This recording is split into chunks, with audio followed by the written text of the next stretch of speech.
Le but de ce didacticiel Photoshop est d'apprendre à combiner des sélections, c'est-à-dire d'ajouter des sélections les unes avec les autres pour réaliser, dans ce cas pratique, un puzzle à partir de différentes images.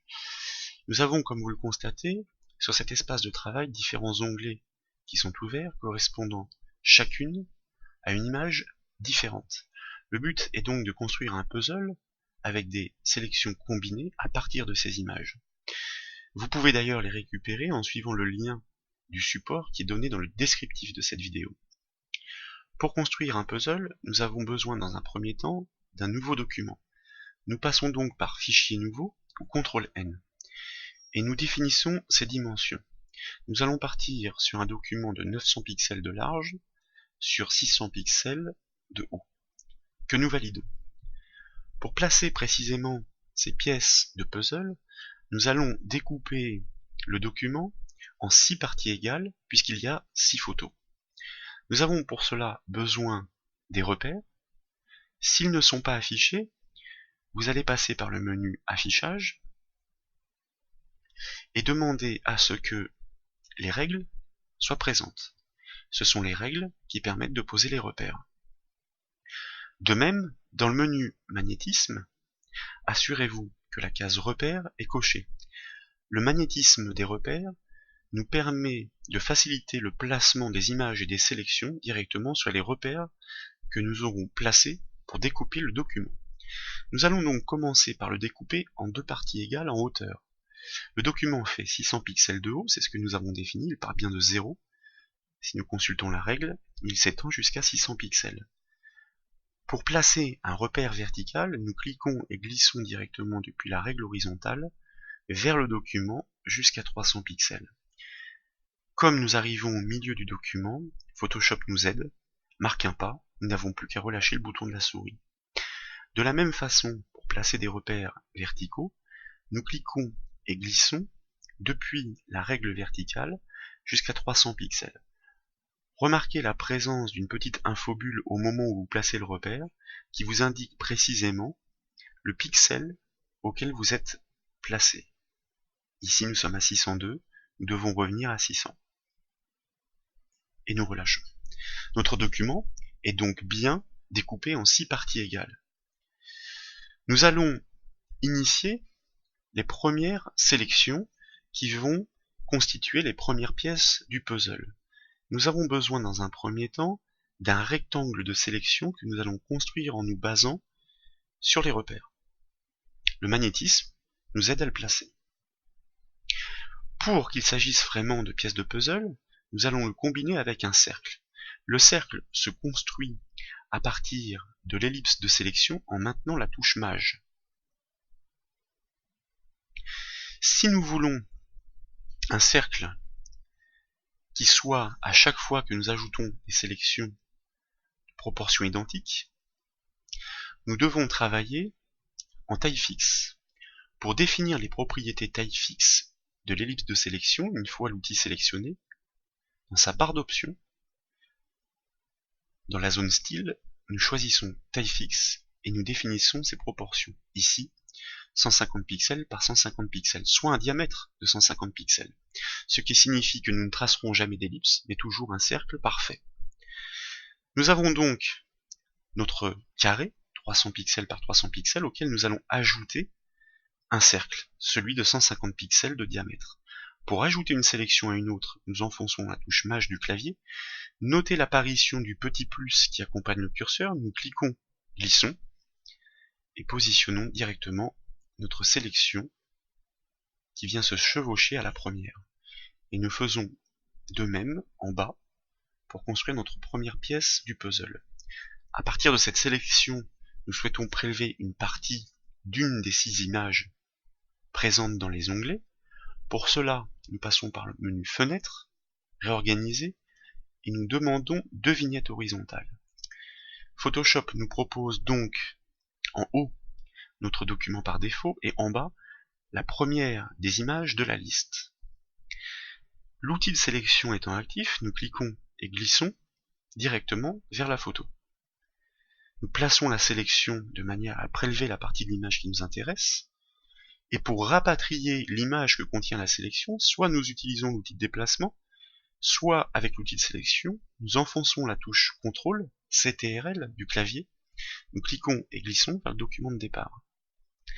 Nous fermons l'onglet de la photo que nous venons d'utiliser pour libérer la mémoire, puisque nous n'en avons plus besoin.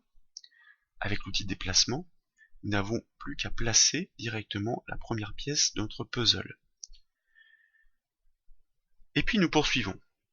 Nous partons du principe que la deuxième pièce du puzzle sera un simple carré, découpé par les pièces des autres photos qui vont la chevaucher. Donc nous traçons notre rectangle de sélection entre les repères. Nous juxtaposons nos documents. Nous déplaçons la sélection sur l'image. Nous prélevons la partie qui nous intéresse. Nous rapatrions l'image avec la touche CTRL et l'outil de sélection. Nous fermons l'onglet toujours pour libérer la mémoire. Nous déplaçons avec l'outil de déplacement ou la touche CTRL directement entre les repères. Comme vous le constatez, ici nous avons un petit souci dans la mesure où la deuxième image se superpose à la première. Ça veut dire qu'elle masque l'une des parties du puzzle. Tout ceci peut se gérer directement grâce à la palette des calques. À chaque fois que nous importons une nouvelle image dans notre document, un calque lui est directement attribué. Comme vous le remarquez dans la palette des calques, dont vous pouvez régler les propriétés avec les options de panneau si vous le souhaitez, pour choisir des tailles de vignettes assez grosses, qui vous permettent de visualiser ou de faire la correspondance plus facilement entre le calque et l'image qu'il porte. Plus un calque est situé haut dans la palette des calques, plus son image apparaîtra au premier plan. Plus il est bas, plus son image apparaîtra en arrière-plan. Donc fort logiquement, l'image de gauche est située derrière l'image du milieu. Pour pallier le problème, nous cliquons et glissons le calque 2 sous le calque 1, et vous remarquez que sur l'espace de travail, cette fois-ci, notre chevauchement est correct. Construisons maintenant la troisième pièce du puzzle. Nous partons toujours de notre rectangle de sélection entre les repères qui, grâce au magnétisme, nous aident à placer ces sélections. Nous combinons avec des cercles en taille fixe que nous avons paramétrés depuis la barre d'options de l'outil ellipse de sélection, très simple. Nous juxtaposons nos documents par rapport aux images qui ont été préouvertes, nous glissons la sélection, nous la déplaçons sur la partie de l'image que nous souhaitons prélever, nous la rapatrions avec la touche CTRL, nous fermons toujours l'image que nous venons d'utiliser, nous replaçons correctement l'image importée sur l'espace de travail. Vous constatez bien qu'il y a un nouveau calque qui s'est greffé au-dessus du calque qui était actif. Et nous poursuivons ainsi pour construire les autres pièces du puzzle. Un carré avec un rond, comme ceci. Nous juxtaposons. Nous déplaçons notre sélection. C'est un entraînement qui est assez intéressant parce que nous répétons finalement assez souvent les mêmes actions et donc cela permet d'obtenir les automatismes assez rapidement sur les combinaisons de sélection et puis les déplacements de sélection et les placements entre les repères. Voilà pour la quatrième pièce du puzzle. Ici, au niveau de la superposition des calques, tout est conforme. Une pièce supplémentaire avec, admettons ici, un carré et un petit rond pour aller chevaucher l'image du dessus. Comme ça, nous sommes pas mal. Nous juxtaposons. Nous déplaçons la sélection directement à l'endroit que nous souhaitons prélever. La touche CTRL pour rapatrier. En cliquant glissant, nous fermons l'image que nous avons fini d'utiliser. Nous plaçons entre les repères directement cette nouvelle image. Nous avons un petit problème de superposition puisque cette image-là doit être placée derrière celle-ci à cause de la pièce qui vient chevaucher sur la droite. Nous voyons l'illustration ici dans la palette des calques. Nous n'avons qu'à glisser son calque juste en dessous. Effectivement, à part les bords qui se ressemblent un petit peu, nous voyons bien le chevauchement. Il sera peut-être nécessaire d'ajouter des contours tout à l'heure pour que l'illusion soit un peu plus pertinente. Enfin, nous allons faire la dernière pièce du puzzle, toujours selon le même schéma, avec un rectangle, ou plutôt un carré, et puis un rond, que nous combinons avec la touche Maj, que nous déplaçons en cliquant glissant. Nous juxtaposons nos fenêtres, nous glissons la sélection, et nous prélevons directement la partie qui nous intéresse en refermant, bien sûr, l'image qui n'est plus utile. Nous n'avons plus qu'à positionner.